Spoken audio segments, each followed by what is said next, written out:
ষষ্ঠ উপজেলা পরিষদ নির্বাচনের প্রথম ধাপের নির্বাচনকে সামনে রেখে আজ মঙ্গলবার গাইবান্ধা জেলা নির্বাচন অফিস কার্যালয়ের হলরুমে সাঘাটা ও ফুলছড়ি উপজেলার চেয়ারম্যান, ভাইস চেয়ারম্যান ও মহিলা ভাইস চেয়ারম্যান সহ মোট ২৪ প্রার্থীর মধ্যে প্রতীক বরাদ্দ দেওয়া হয়েছে।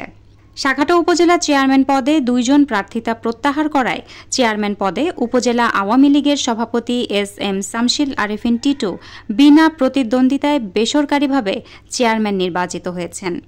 সাঘাটা উপজেলায় ভাইস চেয়ারম্যান পদে ৯ জন ও মহিলা ভাইস চেয়ারম্যান পদে ২ জন, মোট ১১ জন প্রার্থী প্রতীক বরাদ্দ পান।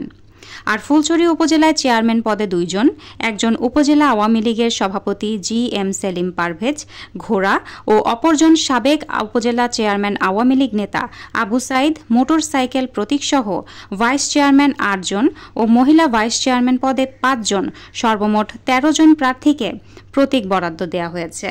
জেলা নির্বাচন কর্মকর্তা ও রিটার্নিং অফিসার আব্দুল মোতালিব জানান, আগামী ৮ই মে ২ উপজেলায় নির্বাচন অনুষ্ঠিত হবে। আজ থেকে প্রার্থীরা আনুষ্ঠানিকভাবে প্রচারণায় নামতে পারবেন।